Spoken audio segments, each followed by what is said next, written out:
começar? A gente começou a fazer... Bom, para falar em começo, né? A gente participou do segundo palco giratório com o espetáculo que a gente fazia junto, né? A Serpente, com o Teatro Pequeno Gesto. E aí, eu acho que foi a primeira vez que a gente viajou junto, né? A gente fez um circuito do Ceará. Ceará e Pernambuco. E passando por cidades... muita gente que vinha dar depoimento de que era a primeira vez que estava indo ao teatro. E a gente, às vezes, fica muito mal acostumado no Rio, fazendo temporadas e tudo, com isso, todo mundo saber exatamente do que você está falando, o que isso significa, né? O teatro, né? Todos os seus significados e significantes, enfim.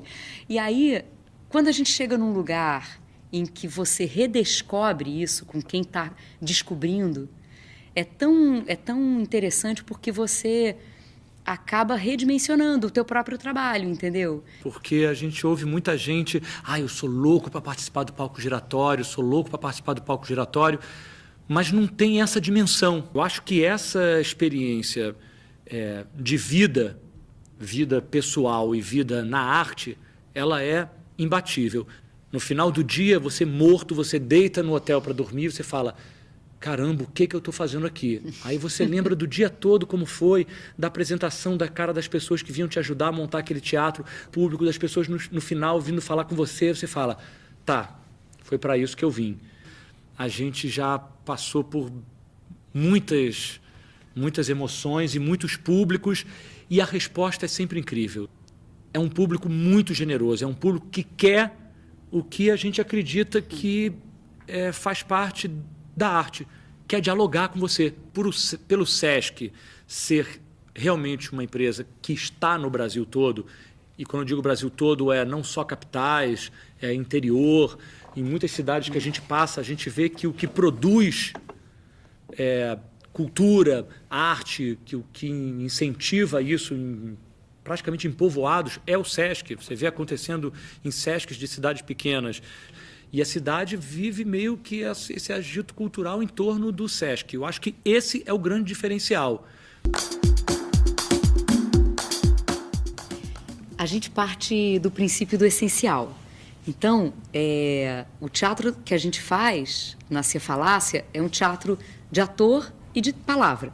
Então, tudo que a palavra é capaz de evocar, e isso, mais uma vez, a comunhão, quanto o espectador é capaz de embarcar com você nessa viagem da palavra e do gesto, quer dizer, do quanto o corpo é capaz de expressar aquilo que, ou expressar, ou evocar, ou o que quer que seja, aquilo que você está querendo mostrar. Então, quanto menos a gente tem de artifício, mais a gente precisa ter de disponibilidade corporal, né? Mas a gente não teve nenhum tipo de preparação específica, né, de preparação corporal. Não teve um diretor de movimento, não teve uma coreógrafa. A cena pedia e a gente respondia. Com a experiência que a gente tem, com a formação que a gente tem, eu acho que aí, nesse sentido, faz diferença, talvez, a trajetória que a gente tenha escolhido. Tinha um professor da gente que dizia que o ator que decide fazer a universidade, ele não é um ator que vai ser melhor ou pior do que nenhum outro. Ele vai ser um tipo diferente de ator. Então, eu acho que nesse momento, quando a gente decide tocar uma empreitada dessa, porque esse espetáculo é uma empreitada física, né? Eu acho que fica muito clara essa escolha desse tipo de ator que a gente escolheu ser, né? A gente quis muito fazer esse espetáculo realmente para celebrar o amor que a gente sente um pelo outro, que a gente sente pelo teatro, que a gente sente pela nossa história, que a gente desenvolveu pelo Arthur Azevedo. E a gente começou a chamar pessoas que a gente considerava pessoas muito próximas. Foram pessoas que se apaixonaram pelo projeto, que colocaram o seu trabalho com todo o amor nesse projeto. Então, as coisas foram se encaixando. Se você me perguntar assim, mas como foi que surgiu o desenho daquela cena específica? Eu não sei. A gente já se pegou assim, mas quem deu a ideia daquela música naquela hora? Não sei. Não sei, as pessoas iam chegando, a gente ia conversando, iam lendo os contos, iam ligando, iam mandando e-mail, as ideias iam surgindo, a gente ia experimentando, elas iam se transformando, iam sendo aceitas, ou iam sendo criticadas, iam sendo postas de novo em cena. E as coisas foram surgindo de uma forma, eu acho, que dificilmente a gente vai conseguir fazer um outro espetáculo assim. A gente acredita muito na capacidade de comunicação do espetáculo. O espetáculo é muito popular, porque a premissa dele é popular, porque o Arthur Azevedo, todos esses contos que ele escrevia no jornal, que era um comentário diário daquela vida comum do Rio de Janeiro. Ele se tornou um clássico e um texto rebuscado hoje, né? Porque ele escrevia para o povo, ele escrevia isso, para a pessoa que está lendo um jornal, uma revista, poder ler o conto dele. Mesmo as peças, né? São peças incríveis, maravilhosas, mas... muito populares. Populares, para o povo, para a diversão mesmo.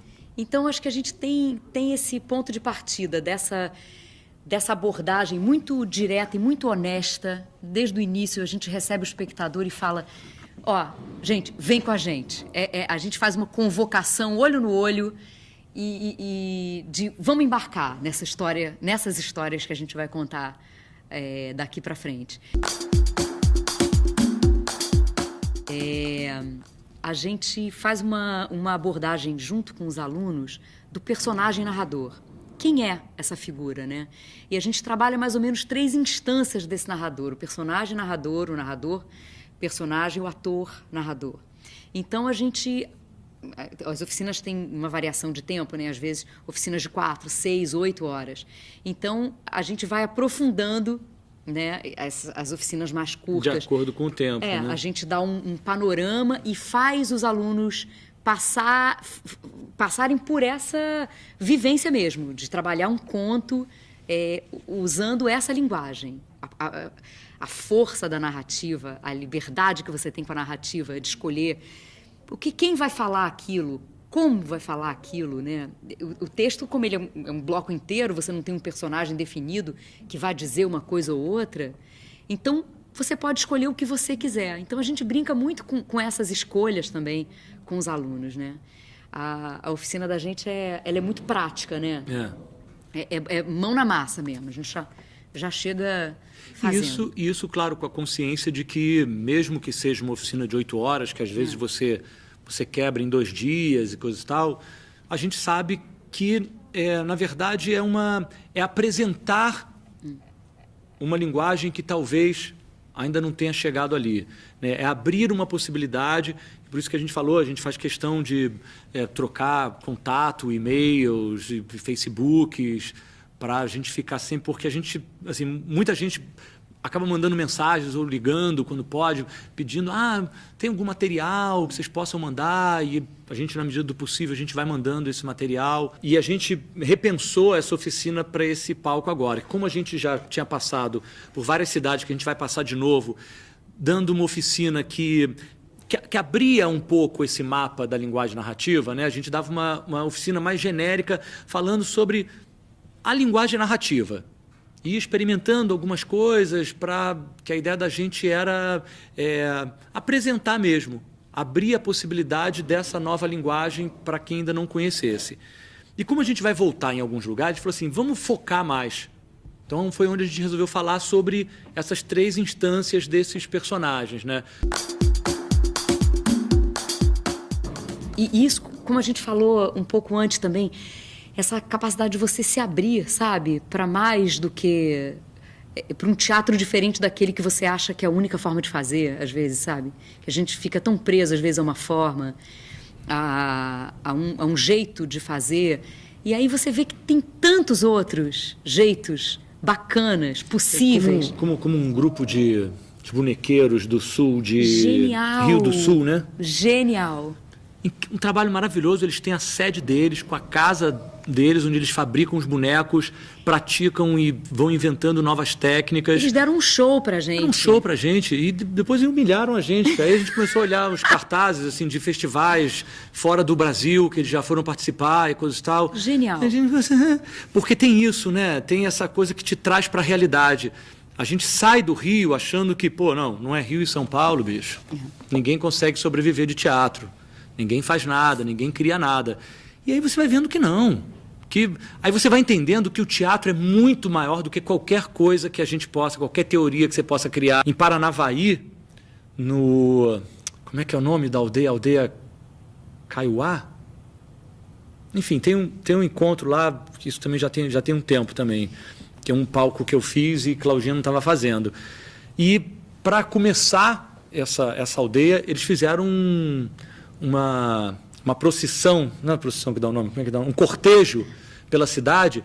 Então tinham os grupos de teatro da cidade, os grupos de teatro do palco que estavam passando por ali, grupos de escola, então criancinhas jogando capoeira, criancinhas que trabalhavam artesanato com carrinhos de mão, trazendo os artesanatos que fizeram, um grupo de senhoras, que eram senhoras do Sesc, que faziam várias coisas, que elas mesmas bolaram de sair nesse cortejo, todas elas vestidas de noiva.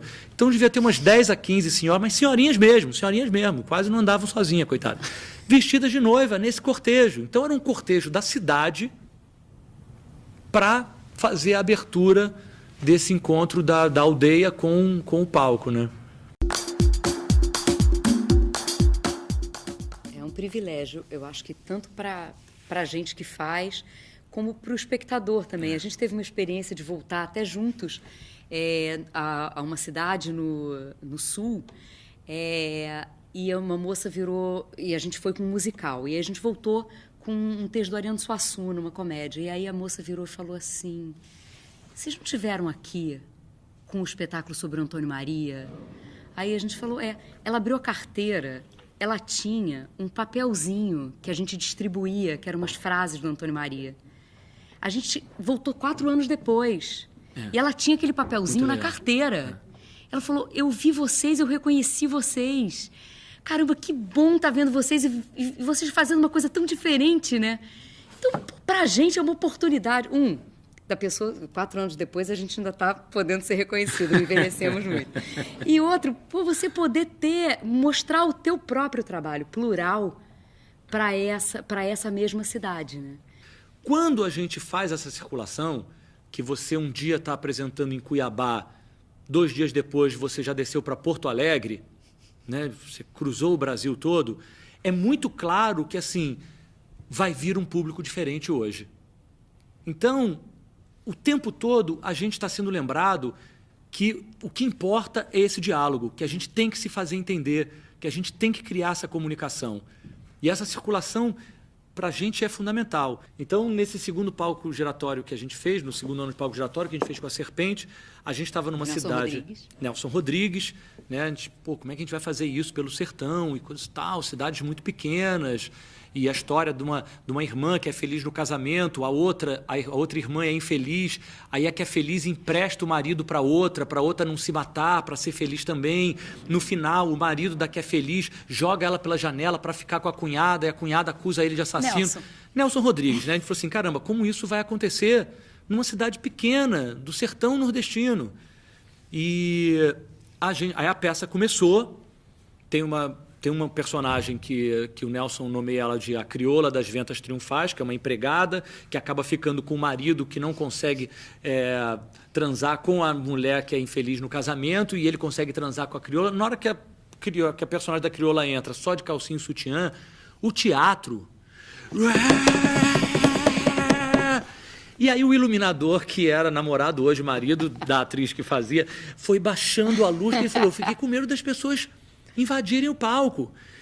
E conforme elas iam entendendo a história, e aí participando, quem tem que morrer é ele é um canalha, ele quer pegar a tua irmã. Não acredite nele, não! Acredite nele, não! Isso, assim, o que a gente, né, entendia como, Nelson Rodrigues, um teatro pesado. Meu Deus, como essas pessoas no interior, no sertão nordestino, vão conseguir lidar com esse assunto tão pesado. Imagina! Virou uma tribuna, né? Nada. É a vida como ela é, isso, né? Era o teatro deles, era a cidade deles, eles tinham todo o direito de participar, e eles começam a participar.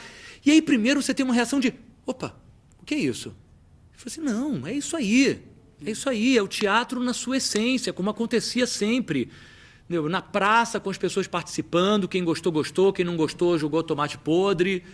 E a gente tem que se esforçar para não receber tomate podre, entendeu? A gente acredita muito que o teatro é um espaço de comunhão, definitivamente. É um espaço sagrado porque é uma grande celebração. E é a celebração desse encontro. Esse encontro que só vai acontecer aqui, nesse momento, né? Nessa cidade, nessa noite, nessa reunião de pessoas. Então, isso faz, e por essa variedade, né? O tempo todo, essa mudança constante, faz com que cada noite seja muito especial, né? Cada lugar, mais ainda, né?